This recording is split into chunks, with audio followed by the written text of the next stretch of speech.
ତୃତୀୟ ଶ୍ରେଣୀ ସାହିତ୍ୟ ବହିର ବିଷୟବସ୍ତୁ ସାନ ସିନା ଦାନତା ମହାନ। କ'ଣ ବିଷୟବସ୍ତୁ? ସାନ ସିନା ଦାନତା ମହାନ। ଆଜକୁ ପ୍ରାୟ 800 ବର୍ଷ ତଳର କଥା। ଲାଙ୍ଗୁଳା ନରସିଂହ ଦେବ ନାମରେ ଜଣେ ରାଜା ଓଡ଼ିଶାରେ ରାଜୁତି କରୁଥିଲେ। ସେ ସୂର୍ଯ୍ୟଙ୍କର ପୂଜା ପାଇଁ ସୁନ୍ଦର ମନ୍ଦିରଟିରେ ତୋଳାଇବାକୁ ଇଚ୍ଛା କଲେ। କେଉଁ ମନ୍ଦିର? ନା ସୂର୍ଯ୍ୟଙ୍କର ମନ୍ଦିର। କେଉଁ ରାଜା? ନା ଲାଙ୍ଗୁଳା ନରସିଂହ ଦେବ। ରାଜାଙ୍କ ଆଦେଶରେ ସାରା ରାଜ୍ୟରେ ଅନେକ କାରିଗର ଠୁଳ ହେଲେ। ସେମାନଙ୍କ ଭିତରୁ 1200 ଭଲ ଭଲ କାରିଗରଙ୍କୁ ବଛାଗଲା। ସେତେବେଳେ ପଥରରେ ସୁନ୍ଦର କାମ କରି ଓଡ଼ିଶାର କାରିଗରମାନେ ନାଁ କରିଥିଲେ। ସେତେବେଳେ ତ ସିମେଣ୍ଟ ନଥାଏ। ପଥରକୁ ଯୋଡ଼ିବା ପାଇଁ ଏକ ପ୍ରକାର ଚୂନ ବ୍ୟବହାର କରାଯାଉଥିଲା। ସମୁଦ୍ର କୂଳରେ ଚନ୍ଦ୍ରଭାଗା ନଦୀ ମୁହାଣରେ ଏହି ମନ୍ଦିର ତୋଳା ହେଲା। କେଉଁଠି? ନା ଚନ୍ଦ୍ରଭାଗା ନଦୀ ମୁହାଣରେ ସମୁଦ୍ର କୂଳର ମନ୍ଦିରଟି ତିଆରି ହେଲା ଗୋଟିଏ ରଥ ଆକାରରେ। ସେଥିରେ 7ଟି ପଥର ଘୋଡ଼ା ଯୋଖା ହେଲା। ମନ୍ଦିରର ସିଂହାସନରେ ରହିଲା ସୂର୍ଯ୍ୟଙ୍କର ପ୍ରତିମା। ପୂର୍ବ ଦିଗରେ ସୂର୍ଯ୍ୟ ଉଇଁଲା ମାତ୍ରେ ପ୍ରଥମ କିରଣ ସୂର୍ଯ୍ୟ ମୂର୍ତ୍ତିର ପାଦ ତଳେ ପଡ଼ୁଥିଲା। ଏହି ମନ୍ଦିର ନିର୍ମାଣରେ ଓଡ଼ିଶାରେ 12 ବର୍ଷର ରାଜସ୍ୱ ଖର୍ଚ୍ଚ ହୋଇଥିଲା। କେତେ ବର୍ଷର ରାଜସ୍ୱ? ନା 12 ବର୍ଷର। ଆସ୍ତେ ଆସ୍ତେ ମନ୍ଦିର, ନାଟ ମନ୍ଦିର, ମୁଖଶାଳା ଆଦି ତିଆରି ସରିଥାଏ। ଗଛଲତା, ଫୁଲ ଫଳ, ହାତୀ ଘୋଡ଼ା ଆଦି ଜୀବଜନ୍ତୁ, ଦେବାଦେବୀ, ମନୁଷ୍ୟ ପ୍ରଭୃତି ମୂର୍ତ୍ତିରେ ମନ୍ଦିର ଝଲମଲ କରୁଥାଏ। ତଥାପି ମନ୍ଦିରଟି ସମ୍ପୂର୍ଣ୍ଣ ହୋଇପାରୁନଥାଏ। କାରିଗରମାନେ ଯେତେଥର ମନ୍ଦିର ଉପରେ ଦଧିନଉତିକୁ ବସାଉଥାନ୍ତି ତାହା ଖସି ପଡ଼ୁଥାଏ। ମୁଖ୍ୟ କାରିଗର ଥାନ୍ତି ବିଶୁ ମହାରଣା। କିଏ ଥାନ୍ତି? ନା ମୁଖ୍ୟ କାରିଗର ନା ବିଶୁ ମହାରଣା। ସେ ତାଙ୍କର ସବୁ ବିଦ୍ୟା ବୁଦ୍ଧି ଖଟାଇ ମଧ୍ୟ ମନ୍ଦିରର ଦଧିନଉତିକୁ ବସାଇ ପାରୁନଥାନ୍ତି। ଦଧିନଉତିକୁ ବସାଇ ସାରିବା ପରେ ହିଁ ମନ୍ଦିର କାମ ଶେଷ ହେବ। ଏଣେ ରାଜା ଅଧୀର ହୋଇ ପଡ଼ିଲେଣି। ସେ ବିଶୁ ମହାରଣାଙ୍କୁ ଡକାଇ କହିଲେ, ମୁଁ ଆଉ 7 ଦିନ ମାତ୍ର ସମୟ ଦେଲି। ଏହାରି ଭିତରେ ଦେଉଳର ମୁଣ୍ଡି ମାରିବ, ନହେଲେ 1200 କାରିଗରଙ୍କର ମୁଣ୍ଡ କାଟ ହେବ। ବିଶୁ ମହାରଣା ମନ ଦୁଃଖରେ ଫେରି ରାଜାଙ୍କର ଆଦେଶ କାରିଗର ଭାଇମାନଙ୍କୁ ଜଣାଇଦେଲେ। ସମସ୍ତଙ୍କ ମୁହଁ ଶୁଖିଗଲା। ଘର ଦ୍ୱାର ଛାଡ଼ି 12 ବର୍ଷ କାଳ ଲାଗି ଏଡ଼େ ବଡ଼ ମନ୍ଦିରଟିଏ ତୋଳିଲେ, ଅଥଚ ମନ୍ଦିରର ଦଧିନଉତି ଖଞ୍ଜା ଯାଇ ପାରୁନାହିଁ। ସେଥିପାଇଁ ସମସ୍ତଙ୍କ ମୁଣ୍ଡ କାଟ ହେବ। ବିଶୁ ମହାରଣା ଦେଉଳ ତୋଳିବାକୁ ଘରୁ ଆସିବା ବେଳେ ତାଙ୍କର ପୁଅଟିଏ ହୋଇଥାଏ। ପୁଅର ନାଁ ଦିଆ ହୋଇଥାଏ ଧର୍ମପଦ। ପୁଅର ନାଁ କ'ଣ? ବିଶୁ ମହାରଣାଙ୍କର ନା ତାଙ୍କ ନାମ ହେଲା ଧର୍ମପଦ। ଡାକ ନାଁ ଧରମା। ତାକୁ ଯେତେବେଳେ 12 ବର୍ଷ, ସେ ବାପାଙ୍କ ପାଖକୁ ଯିବା ପାଇଁ ଅଳି କଲା। ଧରମାକୁ ଏକୁଟିଆ ଛାଡ଼ିବା ପାଇଁ ମା ପ୍ରଥମେ ଅମଙ୍ଗ ହେଉଥିଲେ।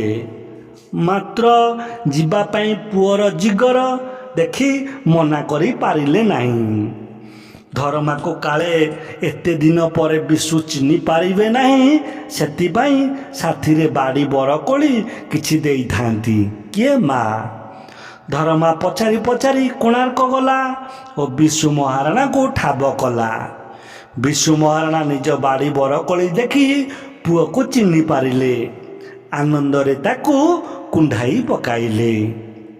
ଧରମା ଦେଖିଲା ବାପାଙ୍କ ମନରେ ସୁଖ ନାହିଁ। ସେ ତାହାର କାରଣ ପଚାରି ବୁଝିଲା। ରାତି ପାଇଲେ ବିଶୁ ମହାରଣା ସହିତ 1200 କାରିଗରଙ୍କର ମୁଣ୍ଡ କାଟ ହେବ। ଏକଥା ଜାଣି ଧରମା ମନ ବିକଳ ହୋଇ ଉଠିଲା। କାହିଁକି 1200 କାରିଗରଙ୍କର ମୁଣ୍ଡ କାଟ ହେବ? କାରଣ ସେ ମନ୍ଦିରର ଦଧିନଉତି ମାରି ପାରିନଥିବାରୁ। ଧରମା ବି କାରିଗର କୁଳର ପିଲା। ତାକୁ ମଧ୍ୟ କାରିଗରୀ ବିଦ୍ୟା ଜଣାଥିଲା। ଦଧିନଉତି ବସାଇ ମନ୍ଦିରର ମୁଣ୍ଡି ମାରିପାରିବ ବୋଲି ଧରମା ସାହସ ହେଲା। ସେ ବାପାଙ୍କ ଠାରୁ ଅନୁମତି ନେଇ ମନ୍ଦିର ଚୂଳକୁ ଉଠିଲା। ରାତାରାତି ମାପଚୁପ ଦଧିନଉତି ବସାଇ ଦେଲା। କ'ଣ କଲା? ରାତାରାତି ସେ ମାପଚୁପ କରି ମନ୍ଦିରର ଦଧିନଉତି ବସାଇ ଦେଲା। ସକାଳ ହେଲା ଆଗରୁ ଦେଖାଗଲା ମନ୍ଦିର କାମ ଶେଷ। ବିଶୁ ମହାରଣା ପୁଅର କାମ ଦେଖି ଆନନ୍ଦରେ ଫାଟି ପଡ଼ିଲେ। ତାକୁ କୋଳକୁ ନେଇ କହିଲେ, ଏଡ଼େ ସାନ ପିଲାଟିଏ ହୋଇ ମଧ୍ୟ ତୁ ଆଜି ଆମର ମାନ ରଖିଦେଲୁ। ଅନ୍ୟ କାରିଗରମାନେ ବିଶୁ ମହାରଣାଙ୍କ ପାଖକୁ ଆସି କହିଲେ, ରାଜା ଏବେ ଜାଣିବେ 1200 ବଢ଼େଇ ଯାହା କରିପାରିଲେ ନାହିଁ ତାହା ସାମାନ୍ୟ 12 ବର୍ଷର ପିଲାଟିଏ କରିଦେଇଛି। ସେ ନିଶ୍ଚୟ ଆମ୍ଭମାନଙ୍କର ମୁଣ୍ଡ କାଟର ଆଦେଶ ଦେବେ। ତେଣୁ ତୁମକୁ ଆଜି ସ୍ଥିର କରିବାକୁ ହେବ, ଆମେ ରହିବୁ ନା ତୁମ ପୁଅ ରହିବ। ତୁମେ 1200 ବଢ଼େଇର ଦାଅ ନା ପୁଅର ଦାଅ। ବିଶୁ ମହାରଣା ଦ୍ୱନ୍ଦ୍ୱରେ ପଡ଼ିଲେ। ପୁଅ ପାଇଁ କ'ଣ 1200 ବଢ଼େଇ ମରିବେ? ଏକଥା ଶୁଣି ଧରମା ତାର ବାପାଙ୍କୁ କହିଲା, ବାପା, ମୋ ପାଇଁ ଆଜି 1200 ବଢ଼େଇଙ୍କର ଜୀବନ ଯିବ। ଏହା ଭଲ କଥା ନୁହେଁ। ମୁଁ ତ ଗୋଟିଏ ଛୋଟିଆ ପିଲା। ମୁଁ ଏକୁଟିଆ ବଞ୍ଚି ରହି କି ଲାଭ? ମୋ ଜୀବନ ପଛେ ଯାଉ, ହେଲେ 1200 କାରିଗରଙ୍କ ଜୀବନ ରହୁ। ମୁଁ ଯଦି ମନ୍ଦିର ମୁଣ୍ଡି ମାରିଛି ଏକଥା ରାଜା ନ ଜାଣନ୍ତୁ। ଏକଥା ଶୁଣି ବିଶୁ ପୁଅଙ୍କୁ କୁଣ୍ଢାଇ ପକାଇଲେ। ତାଙ୍କ ଆଖିରୁ ଲୁହ ଝରିଗଲା। ବାପାଙ୍କ ଆଖିରୁ ଲୁହ ପୋଛି ଦେଇ ଧର୍ମା କହିଲା, ବାପା, ଜନ୍ମ ହେଲେ ଦିନେ ନା ଦିନେ ମରିବାକୁ ହେବ। ମହତ କାର୍ଯ୍ୟର ଜୀବନ ଦେବା କେତେ ଜଣଙ୍କ ଭାଗ୍ୟରେ ଘଟେ। ଆଜି ଆମର ପରୀକ୍ଷାର ବେଳ। ଏତେବେଳେ ମୋ ପାଇଁ ଚିନ୍ତା କରି ତୁମେ ଅଧୀର ହୁଅ ନାହିଁ। ମୋତେ ହସି ହସି ବିଦାୟ ଦିଅ। ପୁଅର କଥା ଶୁଣି ବିଶୁ ମହାରଣାଙ୍କ ମୁହଁରୁ କଥା ବାହାରୁ ନଥାଏ। ଧର୍ମପଦ ବାପାଙ୍କ ପାଦ ତଳେ ମୁଣ୍ଡ ଲଗାଇ କହିଲା, ମାଙ୍କ ସହିତ ଆଉ ଦେଖା ହୋଇପାରିବ ନାହିଁ। ତାଙ୍କୁ ବୁଝାଇ କହିବ, ତାଙ୍କ ପୁଅ ଜାତି ପାଇଁ ଜୀବନ ଦେଇଛି।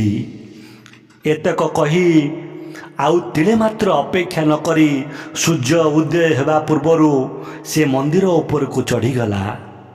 ସେଇଠାରୁ ସେ ହସି ହସି ଚନ୍ଦ୍ରଭାଗା ନଦୀ ମଝିକୁ ଡେଇଁ ପଡ଼ିଲା। ଆଜି ଧର୍ମପଦ ନାହିଁ। କୋଣାର୍କ ମନ୍ଦିର ଭଗ୍ନ ଅବସ୍ଥାରେ। କିନ୍ତୁ 12 ବର୍ଷର ପିଲାଟିଏ ଜାତି ଦେଶ ପାଇଁ ଯାହା କରିଗଲା ତାହା କାଳ କାଳକୁ ରହିଗଲା। ଏବେ ବି ସମସ୍ତେ କହନ୍ତି, ସାନ ସିନା ଦାନତା ମହାନ, ସାନ ସିନା ଦାନତା ମହାନ।